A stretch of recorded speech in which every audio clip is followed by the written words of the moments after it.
Taste this, Grandma Kamlong said. She scooped out a ladleful of broth from the pan over the fireplace.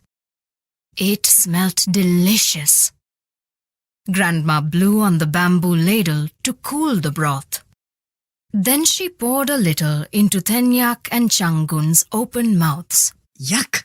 Exclaimed Tenyak. It is awful. Don't like it, do you? Said Grandma with a toothless grin. But watch now. Using the ladle, she scooped up a little salt from a wooden bowl and put it into the broth. She sang a Nokt ballad as she stirred. Then she made the children taste the broth once more. Delicious, Grandma, they said, smacking their lips in approval. Magic, isn't it? Grandma said. The broth was tasteless before, but now it is delicious. What caused this miracle? Salt, the children said in chorus.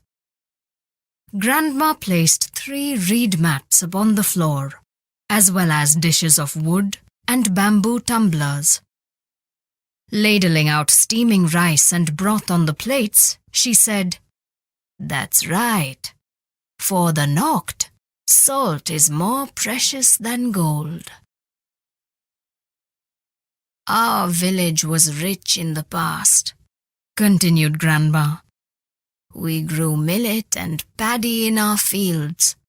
The jungles gave us shrubs, ferns, and fruits. Our young men went hunting for meat. And, most important, we had salt. Did we make our own salt, Grandma? Changun asked, surprised. Yes, we did. A salt spring used to flow by our village. We built shallow troughs and filled them with salt water. The sun dried away the water, leaving grains of salt in the troughs.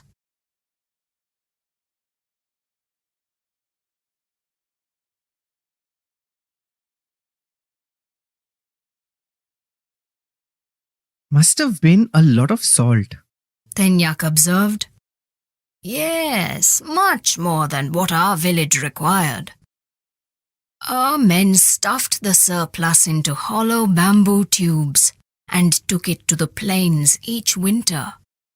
They bartered the salt for clothes, beads, and other necessities. But there's no salt spring now, Changun said. Grandma sighed. Our village is poor now. We are no longer self-sufficient. Our men walk to Konsa Township to buy salt.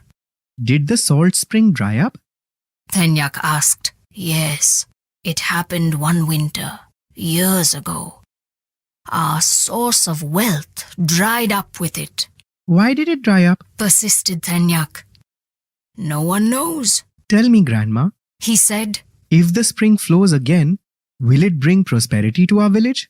Certainly, smiled Grandma Kamlong. Later in the afternoon, Tenyak and Changun went to search the spot where the salt spring had flowed into the river.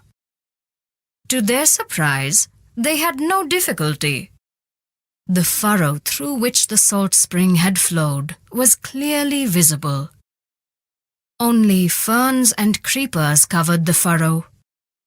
They could see it wind up the mountain, a ribbon of light green against the darker green of dense jungles. Tenyak cried. We can follow it upstream. Early next day, after their morning meal, Tenyak and Changun started for their quest.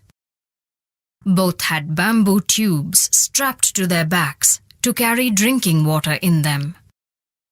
They were children of the mountains.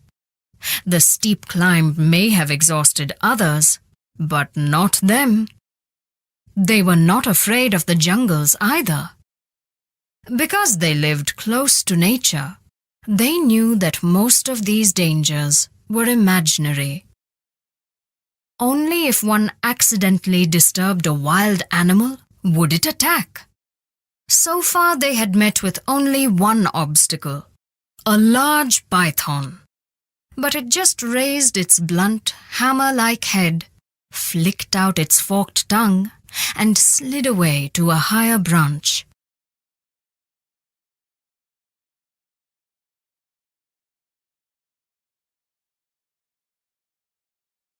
But, halfway up the mountain, a more serious obstacle came their way.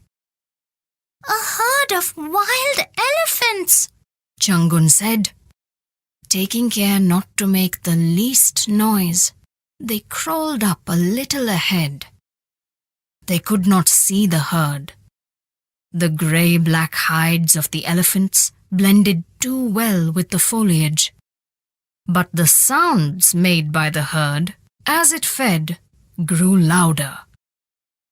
Soon it became clear that the elephants had chosen the spot as a feeding ground, and it seemed as if they might stay on for quite a while.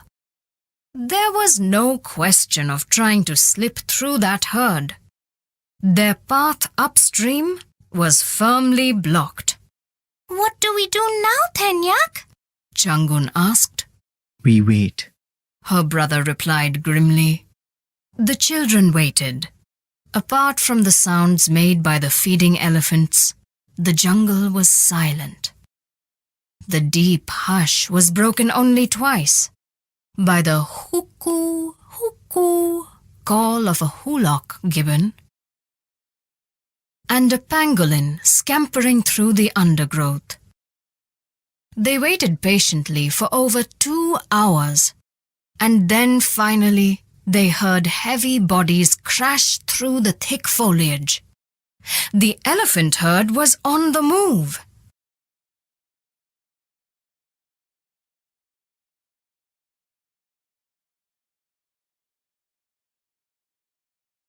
They climbed for an hour and all of a sudden stumbled into a clearing. Hundreds of hoof marks were visible on the ground. There were also some pug marks of wild cats and imprints of elephant feet. Changun cried out, It is a natural salt lick.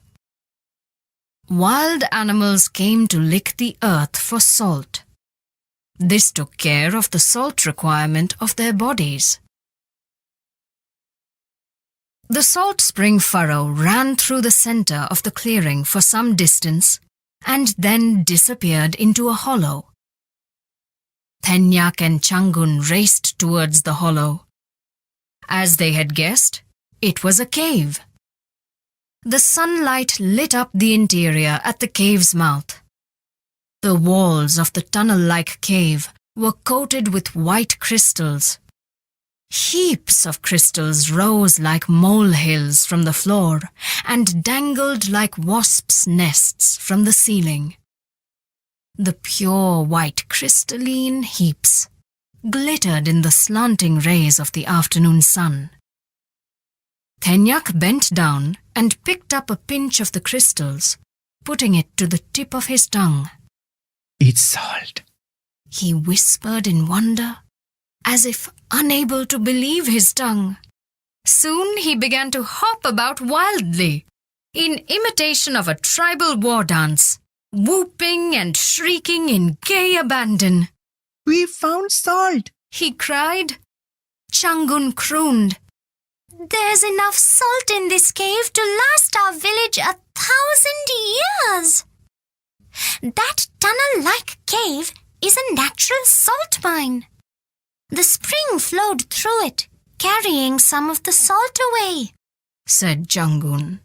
The sun was already halfway down on its journey across the horizon.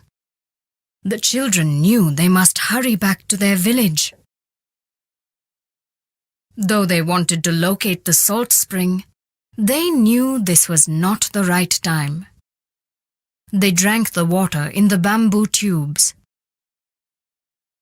Then they placed the tubes upside down on the ground to dry them completely. They packed the tubes with salt, Then, carrying the treasure upon their backs, they began the descent home. The villagers had meanwhile begun worrying. When they saw the two children descend, the crowd broke out into loud cheers. The children ran excitedly to Grandma Kamlong. They shouted, "We found a cave of salt! Our village will be prosperous again!" Unstrapping the bamboo tubes, they poured the salt onto the earth. The heaps glowed in the light of the setting sun. Grandma laughed happily.